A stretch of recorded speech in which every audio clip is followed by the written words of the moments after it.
예, 은혜로운 찬양 다시 한번 감사드립니다. 하나님께 영광을 돌립니다. 먼저 우리 하나님 말씀 누가복음 우리가 잘 아는 말씀입니다. 15장 3절부터 7절 말씀까지 우리 함께 교독하시겠습니다. 제가 먼저 읽겠습니다. 예수께서 그들에게 이 비유로 이르시되 양 100마리가 있는데 그 중에 하나를 잃으면 99마리를 들에 두고 그 잃은 것을 찾아내기까지 찾아다니지 아니하겠느냐. 또 찾아낸즉 즐거워 어깨에 메고 집에 와서 그 벗과 이웃을 불러 모으고 말하되 나와 함께 즐기자. 나의 잃은 양을 찾아내었노라 하리라. 7절 같이 읽습니다. 시작. 내가 너희에게 이르노니 이와 같이 죄인 한 사람이 회개하면 하늘에서는 회개할 것 없는 의인 99으로 말미암아 기뻐하는 것보다 더하리라. 아멘. 오늘은 제2차 영혼구원 서약일입니다. 여러분 이거 다 내셨죠? 아직 내지 못하신 분들이 계시면 우리 선교부장이 회장이신 우리 이상기 장로님께 좀 제출을 해주시기 바랍니다. 이 영혼구원 서약서는 후반기 동안 내가 인도할 이웃들, 지인들, 가족들을 우리가 하나님 앞에 서약하는 그런 날입니다. 특별히 이 안식일에 저는 누가복음 15장의 말씀으로 같이 은혜 나누기를 원합니다. 우리가 아는 것처럼 누가복음 15장에는 세 가지 비유가 나옵니다. 그죠? 자, 어떤 비유입니까? 잃은 양의 비유가 있고요. 또 잃은 은전의 비유가 있고 또 누가 있습니까? 탕자, 잃은 아들의 비유가 나옵니다.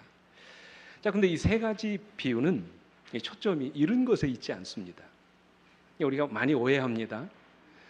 다시 말씀드립니다. 이 세 가지 비유는 뭐에 있지 않다고요? 잃어버린 것에 있지 않아요. 우리가 이 비유를 자세히 들여다보면 잃어버린 양이 아니라 어디에 초점이 있습니까? 목자에게 초점이 있어요. 잃어버린 은전이 아니라 여인에게 초점이 있습니다. 그러니까 잃어버린 아들, 탕자에게 초점이 맞춰진 것이 아니라 그 아들을 기다리는 아버지에게 초점이 맞춰져 있어요.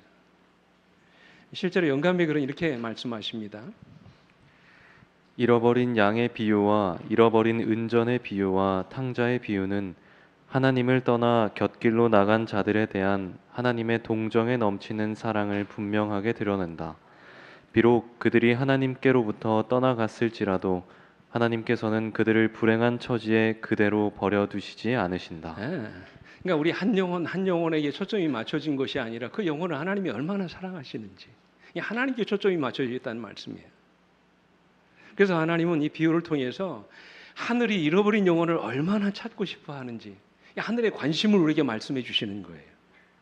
하나님이 우리 한 영혼을 얼마나 귀하게 여기시는지 우리를 위해서 엄청난 대가를 지불하시고 그 한 영혼을 사랑으로 돌보고 계심을 지금 말씀하고 계시는 거예요. 근데 그 당시 바리새인과 서기관들은 어떻습니까? 그 당시 유대 지도자들은 어땠나요? 우리의 모습을 보는 거예요. 관심조차 갖지 않았어요. 오히려 그들을 멀리하고 가까이 하지 않았다고 그랬습니다. 그들이 마땅히 구원해야 될 영혼들이지만 그들을 멸시하고 때로는 조롱했다고 말씀하셨어요. 그런 자들을 향하여 주님이 이 세 가지 비유를 하신 것이에요. 우리 본문 말씀 누가복음 15장 1절부터 2절 시작하는 말씀을 이렇게 시작하죠. 모든 세리와 죄인들이 말씀을 들으러 가까이 오니 바리새인과 서기관들이 수군거려 이르되 보세요. 이 사람이 죄를 영접하고 음식을 같이 먹는다 하더라. 자신들이 할 일을 지금 누가 하고 계신데? 우리 주님이 하고 계신데 그렇게 하고 있는 주님에 대해서 그들이 비난하고 조롱하는 말을 하고 있더라는 말이에요. 한 영혼이라도 더 구원하기 위해서 분주하게 일하고 계시는 주님을 아주 못마땅한 눈으로 바라보고 있더라는 말씀이죠. 종래의 랍비들은 무시하고 회당에서 한 번도 나오지 않던 사람들이 예수님 주위에 모여들어서 그분의 말씀을 듣는 모습을 보면서 그들은 분노했다고 그랬어요. 이게 그 당시 유대 지도자들의 모습이에요. 그런데 우리 주님은 어떻게 하셨습니까? 우리 영감의 글은 이렇게 말씀하십니다. 그리스도께서는 그들을 하나님의 아버지의 집으로부터 떠나갔지만 결코 잊어버린 바 되지 않은 하나님의 자녀로 대하셨다. 아멘. 우리 주님은 어떻게 대하셨다고요? 그들이 비록 하나님의 교회에서 떠나갔지만 결코 잊어버린 바 되지 않은 하나님의 뭘로 대하셨다고요?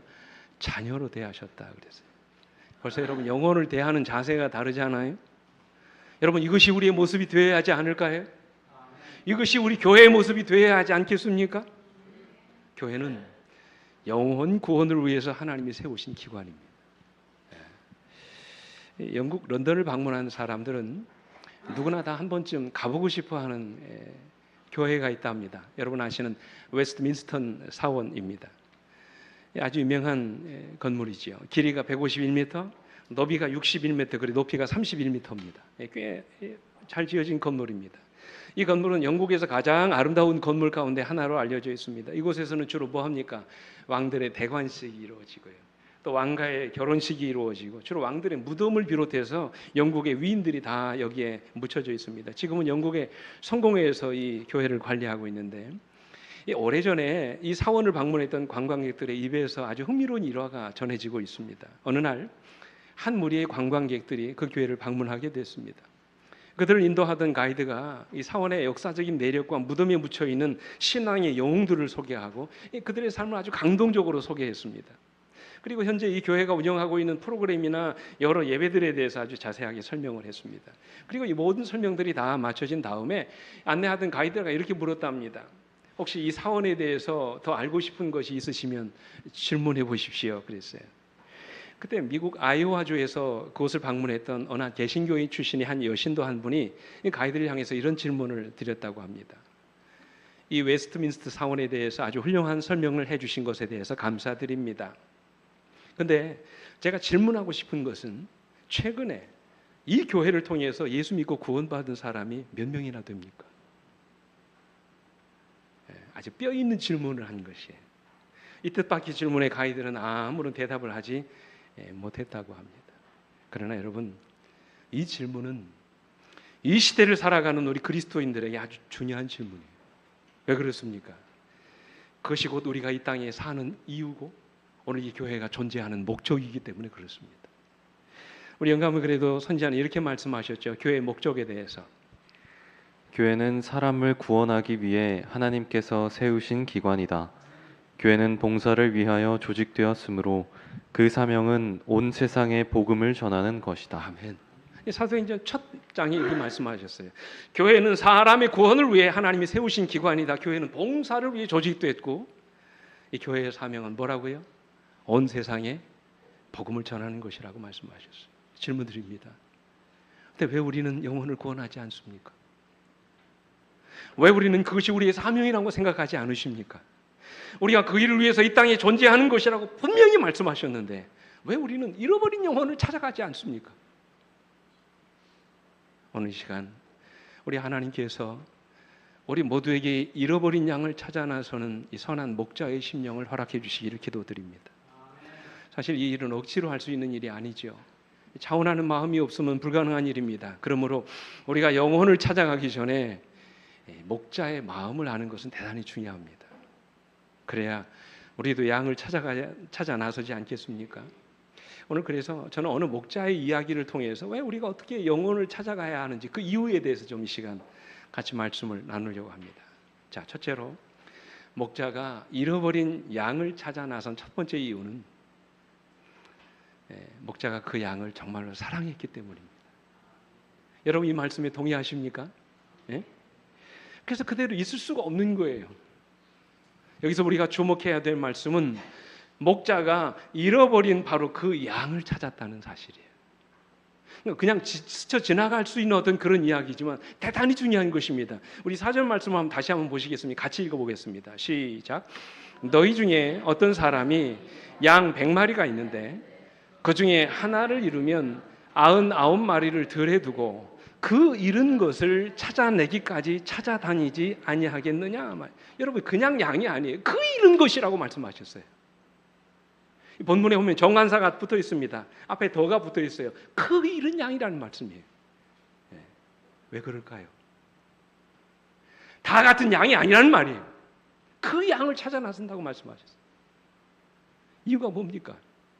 우리 본교회 주석에서 이렇게 말씀하셨어요. 동방의 목자는 일반적으로 모든 양을 개별적으로 알아. 중요한 말씀이 개별적이라는 말씀이에요. 일반적으로 모든 양을 개별적으로 알았고 단순히 무리 중 한 마리 양이기 때문만이 아니라 양 하나하나의 유익을 위해서도 보살핌을 베풀어 주었다 그랬어요. 무슨 말입니까? 그러니까 여러분, 팔레스타인에서 양과 목자의 관계는 단순히 돈벌이를 위한 스탄이 아니었다는 말씀이에요. 양 한 마리 한 마리가 목자와 아주 유기적인 관계를 맺고 있었다는 말씀이에요. 많은 경우에 목자들은 아주 특별한 애정을 가지고 한 마리 한 마리 양을 길렀습니다. 그래서 여러분, 이 목자들은 양 한 마리마다 뭐를 붙였습니까? 이름을 붙였어요. 그리고 그들의 이름을 불렀습니다. 그러면 양은 목자의 음성을 듣고 알았습니다. 목자도 그 양을 알았어요. 그러므로 그 양은 다 같은 양이 아니라 목자에게서 아주 특별한 양이었던 것입니다. 그래서 목자가 그 양이 없어진 것을 알게 되었을 때 그대로 있을 수가 없었던 거예요.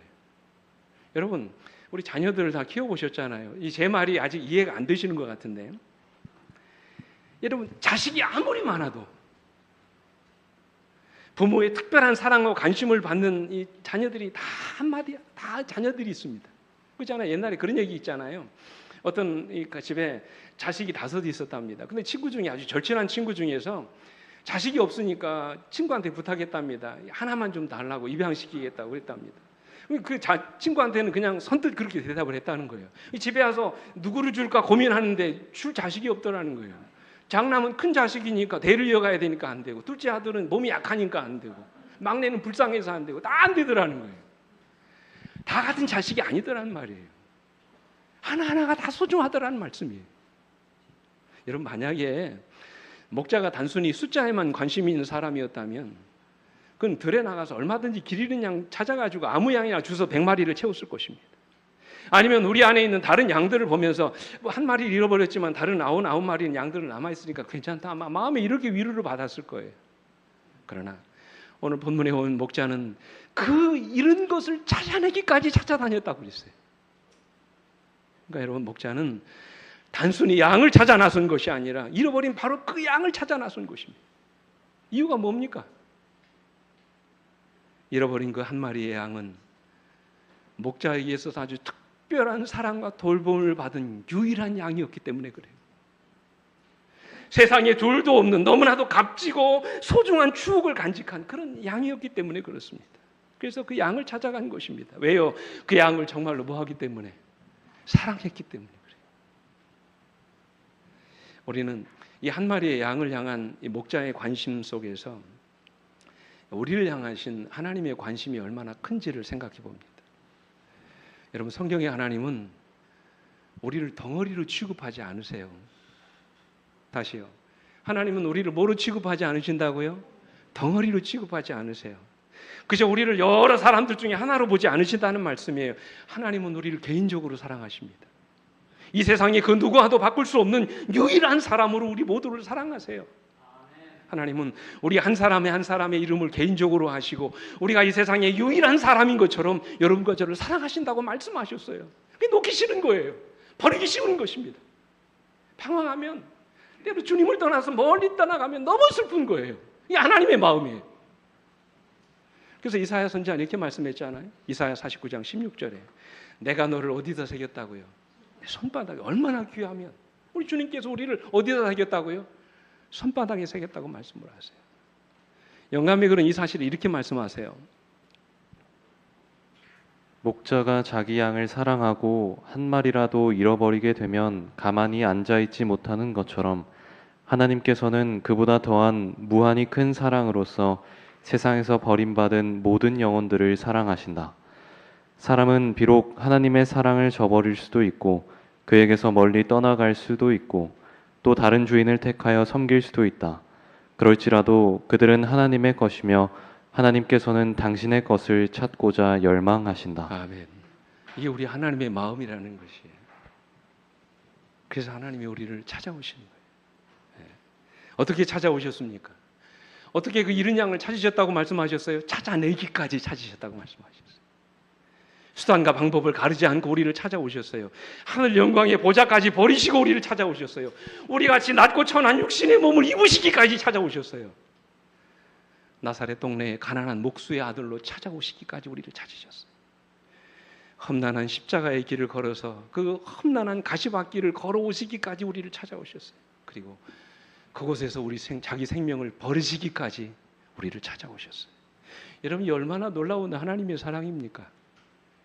하나님은 지금도 우리를 찾아오십니다. 포기할 수 없어서 우리를 찾아오십니다. 이대로 두고 볼 수가 없어서 우리를 찾아오시는 것이에요. 우리가 망하는 것을 보고 두고 볼 수가 없어서 우리를 찾아오시는 것이에요. 그래서 어떤 사람은 사업의 실패를 통해서 우리를 찾으시고, 어떤 사람은 갑작스럽게 찾아온 질병을 통해서, 어떤 사람은 가까운 지인을 통해서, 어떤 사람은 무심코 받아든 전도지 한 장을 통해서 주님은 우리를 찾고 계시는 거예요. 지난주에 제가 방문해서 기도하러 갔던 우리 박정보 선생님 앞에서 제가 그런 말씀을 드렸어요. 선생님, 하나님이 지금 선생님을 부르시는 거예요. 선생님이 살 수 있는 유일한 길은 하나님을 찾으시는 겁니다. 그 길밖에 없어요. 잃었던 신앙을 다시 회복하십시오. 하나님이 반드시 박 선생님을 회복시켜 주십니다. 이 말씀을 드렸어요. 영감이 그래도 이렇게 말씀하세요. 잘 들어보십시오. 그리스도께서 잃은 양의 비유를 통해 가르치고자 하시는 것은 구원은 우리가 하나님을 찾아감으로 얻는 것이 아니라 하나님이 우리를 찾아오심으로써 얻는 것이라는 점이다. 아멘. 오늘 여러분이 이 자리에 있는 것, 여러분 스스로 온 것이 아니에요. 하나님이 찾으셨기 때문에 이 자리에 있으신 거예요. 그래서 사도 요한이 한 유명한 고백이 있잖아요. 요한복음 6장 44절 같이 읽습니다. 시작. 나를 보내신 아버지께서 이끌지 아니하시면 아무도 내게 올 수 없으니 오는 그를 내가 마지막 날에 다시 살리리라. 내가 믿음 좋아서 온 거 아닙니다. 그죠? 내 걸음으로 온 것이 아니에요. 하나님께서 나를 이 자리에 모아셨기 때문에, 이끌어 주셨기 때문에 내가 이 자리에 있는 것이에요. 나를 찾아오신 그 하나님의 사랑에 내가 반응해서 이 자리에 있게 된 거라는 사실이에요. 그렇다면 사랑하는 성도 여러분, 우리가 이런 하나님의 찾으심을 통해서 구원을 받게 된 것이라면 여러분에게 질문드립니다. 우리 어떤 인생을 사셔야 되겠습니까? 내가 이런 하나님의 찾으심을 통하여 하나님의 자녀가 되고 구원받았다면 우리 어떻게 해야 되겠습니까? 우리 역시 잃어버린 영혼을 찾아 나가야 되지 않을까요? 나를 찾아오신 하나님의 사랑 때문에 우리가 이렇게 구원받아 하나님의 자녀가 된 것이라면 우리도 이런 목자의 심령을 가지고 잃어버린 영혼을 찾아가야 되지 않겠습니까? 제가 얼마 전에 읽었던 책 중에 참 예수의 귀한 사랑을 온몸으로 실천하다가 주님 품에 잠드신 이 임현심 선교사님의 이야기를 듣고 참 감동을 받았어요. 이 여자입니다. 혼자 독신으로 사셨어요. 61세에 지난 2012년도에 돌아가셨는데, 이분이 아프리카 케냐 북부의 오지 마을인 투르카나라고 하는 그 지역에서 평생 선교하신 분입니다. 이 투르카나라고 하는 도시는 케냐의 수도인 나이로비로부터 700km 떨어진 곳입니다. 자동차 타고 23시간 가야 도착하는 곳입니다. 그곳에서 무려 28년 동안 선교를 했어요. 평균 45도에서 50도를 넘나드는 무더운 날씨와 기근이 이어지는 메마르고 황폐한 땅입니다. 우물은 마을에서 4km나 걸어가야 구할 수 있는 그런 곳입니다. 국경을 마주하고 있는 에티오피아에서는 끊임없이 유혈 사태가 일어나고요. 마을마다 에이즈 환자들이 넘쳐난다고. 다 부모들이 죽었습니다. 에이즈. 그 아들만 있는 곳입니다. 이런 곳에서 임현심 선교사님이 28년 동안 투르카나 그 아들의 어머니라고 불리면서 그들을 사랑으로 섬겼습니다. 이분이 말씀드렸던 것처럼 평생 독신으로 사셨어요. 이 지역 아동들을 가르치고 보살피다가 지난 2012년도에 그곳에서 풍토병을 앓고 갑작스럽게 죽음을 맞이합니다. 이 한국 언론에서 이분을 크게 이제 기사화해가지고 보도한 적도 있습니다만, 사실 이분은 선교사가 되려고 했던 분이 아니에요. 저 독일에 유학을 가가지고 심리학을 전공하다가 어느 이제 이 방학동을 이용해가지고 한 선교단체에서 예수전도단이라고 하는 선교단체에서 아프리카 선교 사역을 하는 같이 참여했다가 야, 이게 내가 가야 될 길이다 결심하고 간 것입니다. 1984년부터 자기의 그 목적지를 이제 선교지로 바꿔가지고요, 에티오피아의 수단 접경지대인 케냐에 오지 투르카나라고 하는 그 지방에까지 들어가가지고 지구상 몇 안 되는 이 원시 부족이 살고 있는 그 마을로 들어가가지고 아이들을 돌본 것입니다. 그곳에서 그녀를 맞이한 것은 가난과 에이즈로 부모를 잃은 고아들뿐이었어요. 아이들을 모아놓고 나무 밑에 아래서 처음으로 이제 예배를 드렸던 것이 첫 교회라고 합니다. 28년 동안 무려 25개 교회를 개척했습니다.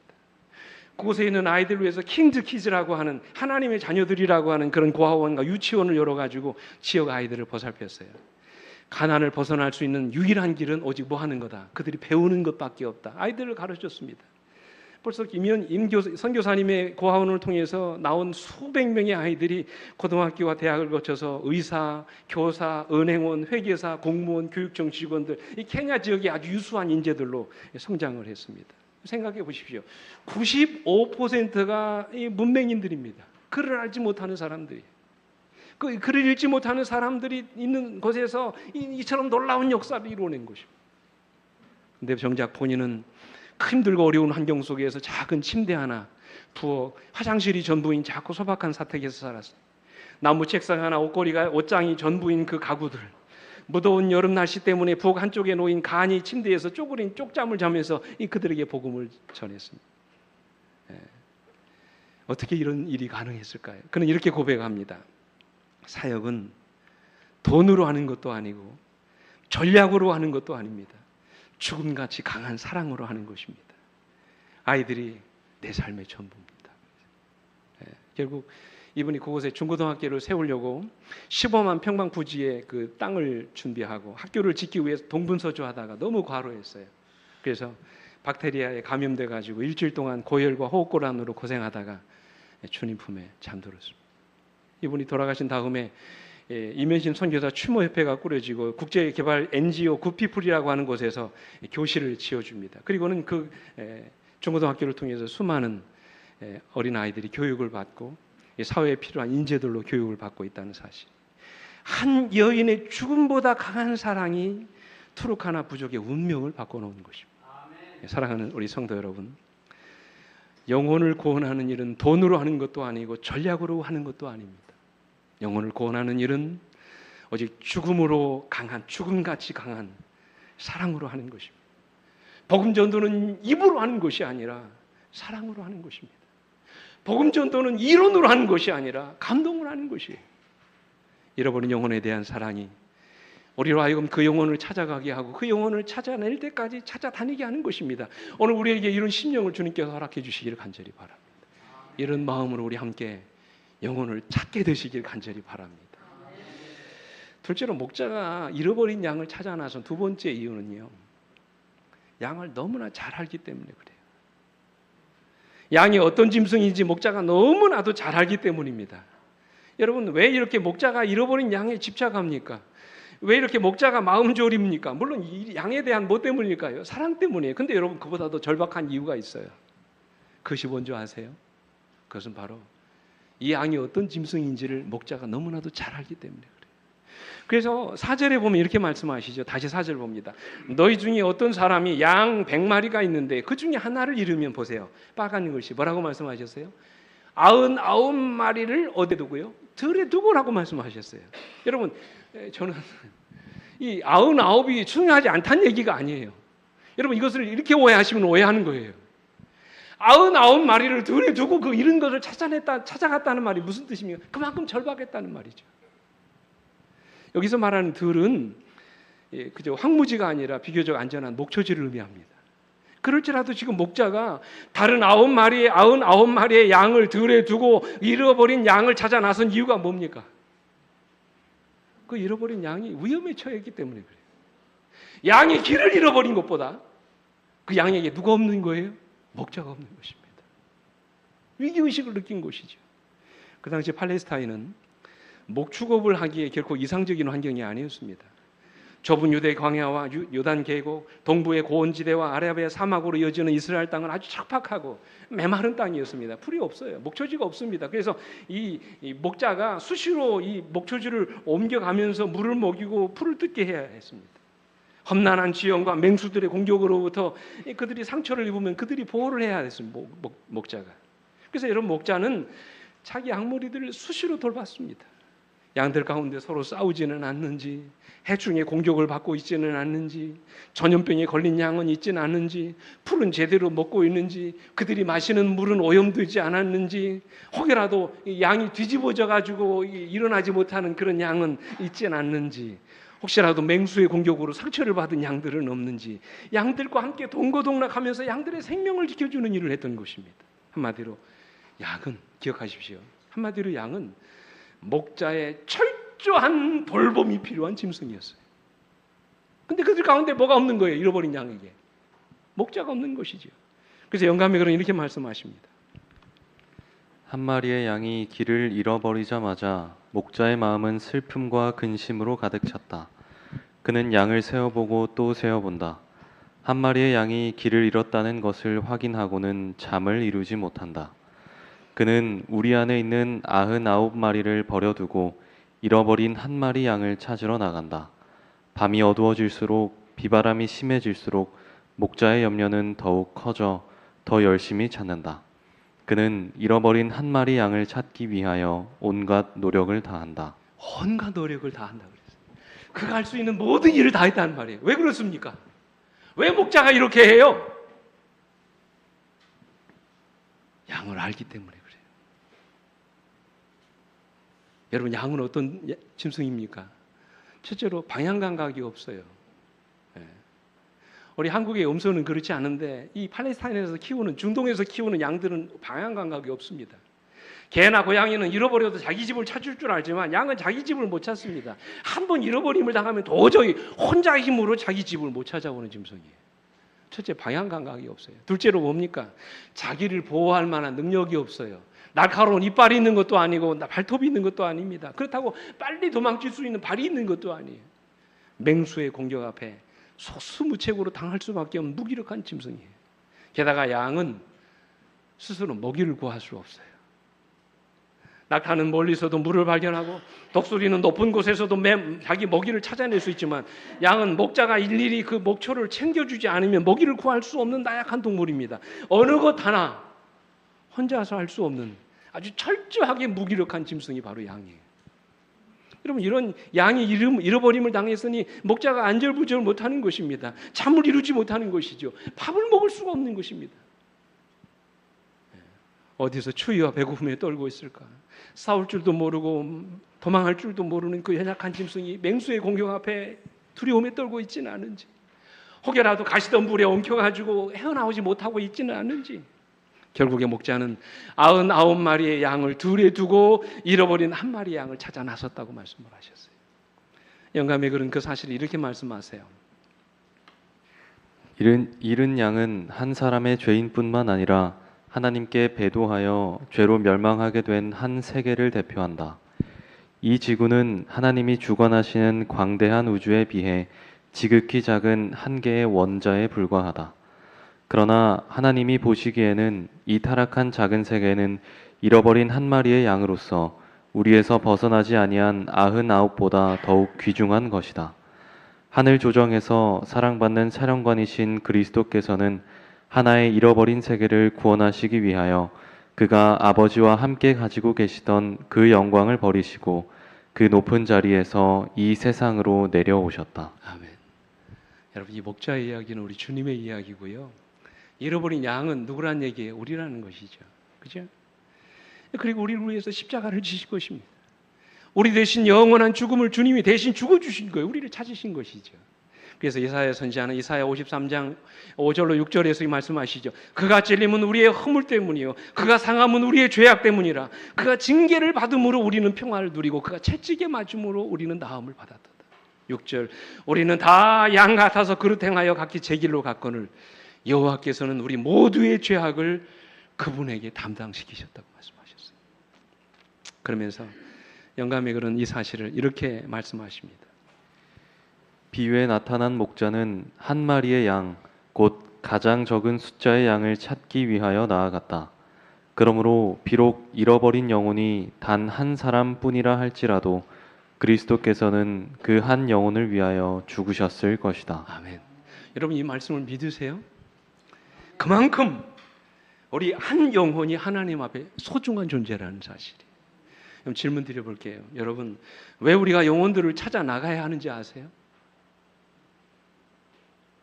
우리 주님께서 피로 사신 영혼들이기 때문에 그래요. 우리가 그들을 구원하지 않으면 그들 스스로가 자신을 구원할 수 없기 때문에 그래요. 우리가 그 영혼들을 구원하지 않으면 그들은 영원히 죽을 수밖에 없는 불쌍한 영혼들이기 때문에 그렇습니다. 우리가 그들을 구원해 주지 않으면 그들 스스로 하나님께 돌아올 수 없는 그 나약한 영혼들이기 때문에 그렇습니다. 그래서 우리가 그 불쌍한 영혼들을 찾아 나가야 되는 것입니다.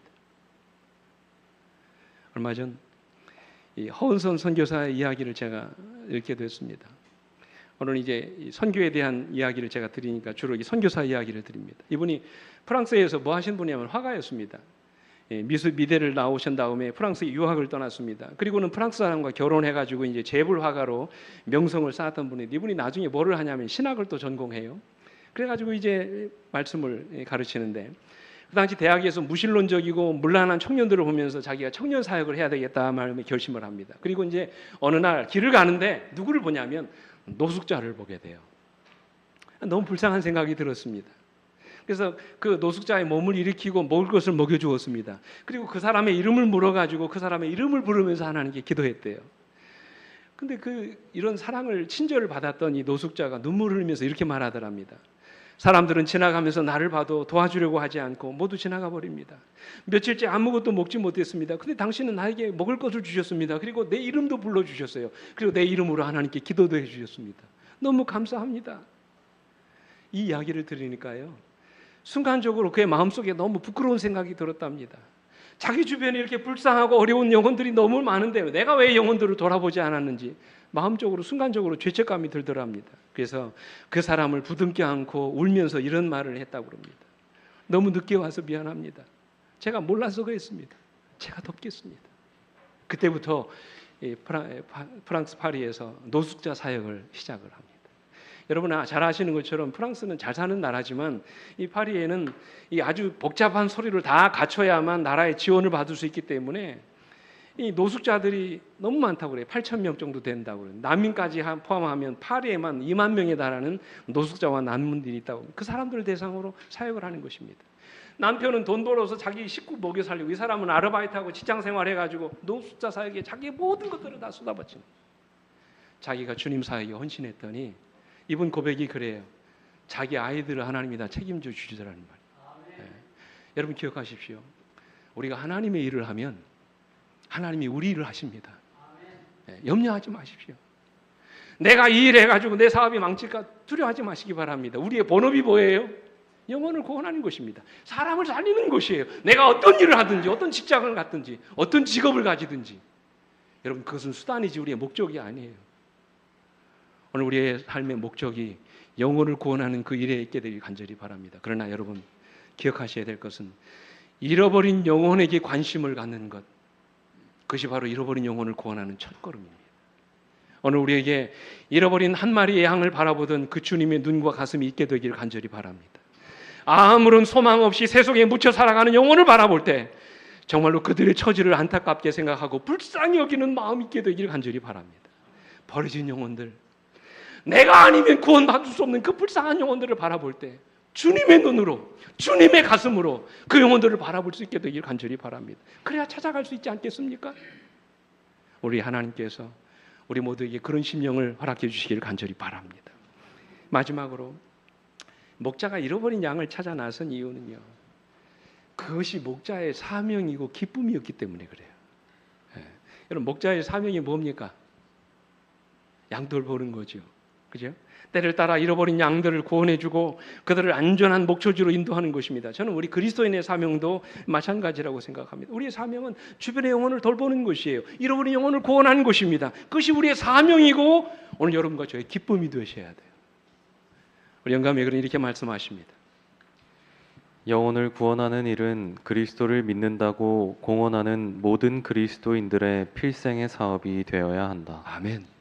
그래서 여러분 한 영혼이 예수 믿고 구원받았을 때 그 영혼을 인도한 사람의 기쁨이 구원받은 그 사람의 기쁨보다 더 큰 거예요. 그래서 하나님이 이런 기쁨을 우리에게 주시려고 복음 전도의 사명을 우리에게 맡기신 것입니다. 오늘 본문에도 보십시오. 5절로 6절에 보십시오. 또 찾아낸즉 즐거워 어깨에 메고 집에 와서 그 벗과 이웃을 불러 모으고 말하되 나와 함께 즐기자 나의 잃은 양을 찾아내었노라 하리라 그랬어요. 보십시오. 누가 더 즐거워합니까? 네? 누가 더 즐거워해요? 물론 여러분 가련한 양도 기뻐했겠지만 목자의 기쁨이 더 컸어요. 이 목자가 얼마나 기쁜지 그 양을 자기 어디에 맸다고 그랬어요? 어깨에 매. 이 어깨라는 말을 본문에 보면 복수로 되어 있습니다. 그러니까 여러분 한쪽 어깨에 붙여맨 게 아니에요. 양쪽 어깨에 둘러맨 것입니다. 얼마나 기뻤으면. 그 사실을 영감의 글은 이렇게 말씀하십니다.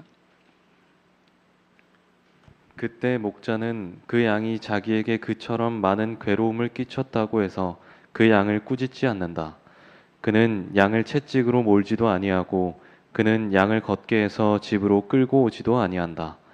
그는 크게 기뻐하며 떨고 있는 양을 어깨에 맨다. 만일 그 양의 살이 찢어지거나 상처를 입었으면 그 양을 품에 꼭 안아 그의 품에 온기로 양에게 생명을 줄 것이다. 그러고는 수고가 헛되지 않았다는 흐뭇한 마음을 가지고 그 양을 우리로 메고 간다. 아멘. 그리고는 양을 메고 집에 와서 어떻게 합니까? 이웃과 친구들을 다 불러 모아가지고 뭐 해요? 양 한 마리 찾았다고 뭐 합니까? 잔치 열잖아요. 얼마나 기뻤으면. 여러분, 이것이 우리 기쁨이 되어야 되지 않을까요? 네. 그래서 여러분 7절에 이렇게 말씀하시잖아요. 내가 너희에게 이르노니 이와 같이 죄인 한 사람이 회개하면 하늘에서는 회개할 것 없는 의인 99으로 말미암아 기뻐하는 것보다 더하리라고 했어요. 마지막으로 영감에게는 이렇게 말씀하십니다. 곁길로 나갔던 양을 집으로 데리고 왔을 때 목자의 감사함은 기쁨에 넘친 아름다운 노래로 표현된다. 그는 자기의 친구와 이웃들을 불러놓고 나와 함께 즐기자, 나의 잃은 양을 찾았노라고 말한다. 그리하여 양의 크신 목자께서 곁길로 나가 방황하는 자들을 찾았을 때에는 하늘과 땅은 함께 기뻐하고 감사한다. 아멘. 여러분, 왜 우리가 영혼들을 찾아 나가야 되는 줄 아세요? 말씀 주신 것처럼 그것이 우리의 사명이고 기쁨이기 때문에 그렇습니다. 그 일을 누가 기뻐하십니까? 우리 하나님이 기뻐하세요. 예. 그 일에는 하늘과 땅이 함께 기뻐한다고 말씀을 하셨어요. 마지막으로 제가 한 이야기를 드리고 말씀을 마치겠습니다. 태국판 바울로 알려진 도앙짠이라고 하는 선교사님이 있습니다. 제가 이분의 이야기를 듣고요, 얼마나 감동을 받았는지 몰라요. 한번 여러분 들어보십시오. 이 도앙짱 선교사님은 미얀마 난민인 카렌족 출신입니다. 아주 소수 부족 출신으로 이제 선교사가 되신 분인데, 이분이 메짜라고 하는 교회를 세우고 아주 열심으로 교회를 섬기셨어요. 근데 어느 날 들어보십시오. 어느 날 길 가던 도중에 오토바이를 타고 선교하러 가는, 그날도 전도하러 가시는데 한 사람이 손을 들더래요. 그래서 그 사람을 태웠습니다. 왜 태웠을까요? 타고 가는 동안 뭐 하려고? 전도하려고 태운 것입니다. 근데 그 사람이 누구였냐면 마약 운반책이었습니다. 마약을 가지고 이제 나눠주러 이게 가던 사람을 태운 것입니다. 가다가 이제 검문에 걸렸죠. 경찰에 걸렸습니다. 그래가지고 여러분, 이 사람이 현장에서 체포돼가지고요, 있잖아요, 35년형을 받았습니다. 감옥에 갇히게 된 거예요. 처음에는 얼마나 많이 맞았는지 고문하고 막 불게 하느라고. 태국은 마약 사범을 굉장히 엄하게 다루거든요. 얼마나 많이 맞았는지 얼굴 전부 피멍이 들고 손과 발에는 5kg짜리 막 그 묵직한 쇠사들이 다 메어져 있었습니다. 근데 이 사람이 지금까지 20년째 복역 중이에요. 여러분, 내가 그런 입장에 한번 생각해 보세요. 얼마나 억울합니까? 황당하지 않아요? 좋은 일을 하려고 하다가 누구 태운 거예요? 마약 사범 태운 것밖에 없는데 아무리 얘기해도 말을 듣지 않아요. 자기 소수민족이니까 말을 듣지 않더라는 거예요. 말이 통하지 않은 것이에요. 그의 오토바이에 마약이 있었고 마약 사범을 태웠기 때문에 너도 같은 무리라는 것이죠. 얼마나 억울하고 절망적이었겠습니까? 멀쩡한 사람을 죄인으로 몰아서 억울한 옥살이를 하게 한 것입니다. 그러기를 20년 동안 했다고 했습니다. 처음에는 억울해서 기도도 안 나왔대요. 그 순간에 하나님이 원망스러웠답니다. 그 순간에 누구를 바라봤겠습니까? 하나님을 바라봤대요. 순간적으로 그는 이렇게 고백합니다. 하나님, 저를 이 교도소에 선교사로 보내셨으니 여기 있는 사람들에게 복음 전하는 증인이 되게 해주십시오. 그때부터 교도소에 있는 사람들에게 복음을 전하기 시작합니다. 그래서 여러분, 이 사람이 복음을 전한 결과로 800명이 제소자 가운데 200명이 예수 믿어요. 그들과 함께 예배를 드리기 시작한 것입니다. 가장 흉악한 약질이라고 하는 이 수감자들이 수용되어 있는 매홍손이라고 하는 교도소에 이 사람이 복음을 전하자 삽시간에 교도소가 바뀌었어요. 옛날에는 모든 사람들이 그 교도소에 가기를 꺼리는 교도소였는데 지금은 발령을 원하는 간부들이 누구든지 가고 싶어하는 엘리트 코스트가 됐다는 그런 얘기가 있어요. 한번 한국에서 한 선교사님이 그분을 만나러 갔는데 그분이 이런 얘기를 하셨다고 그래요. 선교사님, 저는 전혀 죄가 없지만 이곳에 있습니다. 그러나 저는 교도소에 죄인으로 온 것이 아니라 선교사로 보냄을 받아왔습니다. 제가 이 말씀을 들으니까 누가 생각나시죠? 요셉 생각나지 않아요? 그죠? 형들에게 팔려서 왔지만 내가 팔림을 받아서 온 것이 아니라 포임을 받아왔다고 얘기해요. 감옥에 갇혀 있지만 갇힌 것이 아니라 하나님이 나라의 선교사로 그가 보내심을 받은 것이라는 거예요. 이분이 마지막에 그래요. 돌아오면 내 인생에 그것이 가장 큰 기쁨이었다고 얘기합니다. 사랑하는 성도 여러분, 우리의 사명은 무엇이라고 생각하십니까? 오늘 이 땅에 이 교회가 존재하는 존재의 목적이 무엇이라고 생각하십니까? 이유는 한 가지예요. 이 땅에 복음을 전하라고 하나님이 이 땅에 이 교회를 세우신 것입니다. 구원받은 당신의 백성들을 통해서 이 땅에 죽어가는 수많은 영혼들을 구원하라고 오늘 이 마지막 시대에 여러분과 저를 부르신 거예요. 그렇다면 여러분, 왜 우리에게 이 사명을 맡기셨을까요? 저는 마지막으로 이 말씀을 좀 읽어드리기 원합니다. 제가 읽겠습니다. 하나님께서는 이 복음 기별과 모든 사랑의 봉사 사업을 하늘 천사들에게 맡길 수도 있었을 것이다.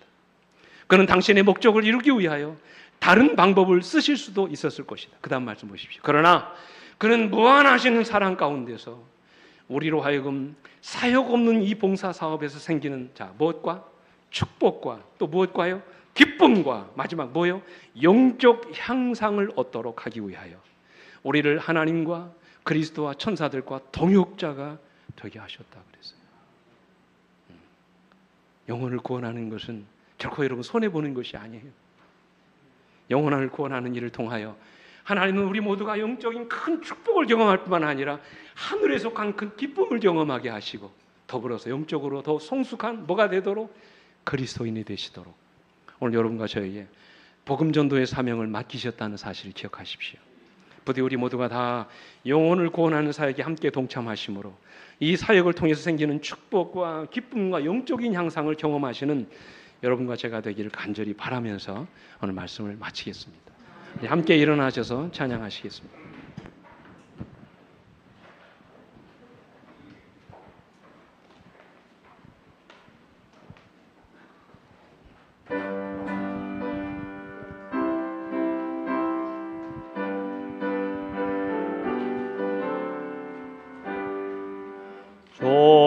인자하신 목자가 빈들을 해서 헤매며 재우리에서 벗어난 그 잃은 양을 찾도다. 양차세 양차세 길 잃은 양을 고차세 양 찾아 주께로 인도하세. 양 찾는 그 신목자를 도와줄 사람 누구뇨? 그 누가 양을 찾아서 그 우리 안에 놓으려. 양차세 길 잃은 양을 고차세. 양 찾아 주께로 인도하세.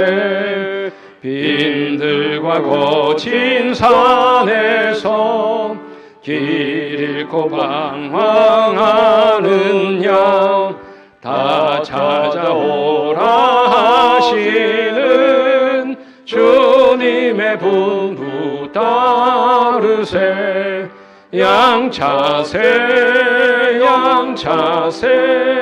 길 잃은 양을 고차세. 양 찾아 주께로 인도하세. 아버지, 이 시간 우리가 기도하는 마음으로 우리가 찾아야 될 영혼을 주님 앞에 드립니다. 후반기 동안 우리가 열심히 이 땅에 목자가 되어 잃어버린 양들을 찾아다니게 하여 주시옵소서. 우리의 가슴 속에 목자 되신 주님의 눈과 가슴을 허락하여 주셔서 주님의 마음으로 주님의 눈으로 그 영혼들을 찾아가 영혼을 구원하는 기쁨이 우리 마음 가운데 있도록 하나님 역사에 주시옵소서. 이제는 우리 아버지 하나님의 놀라우신 은혜와 그 아들 예수 그리스도의 다함이 없는 십자가의 사랑과 오늘도 우리를 일하게 하시고 끊임없이 역사하셔서 주님의 사역을 돕게 하시는 성령 하나님의 감화 감동하심이 오늘 잃어버린 양을 찾아 나가기로 결심한 주의 성도들을 위해 이제로부터 영원토록 언제나 함께해 주시옵기를 우리의 구주이신 예수 그리스도의 이름으로 간절히 축원하옵나이다. 아멘.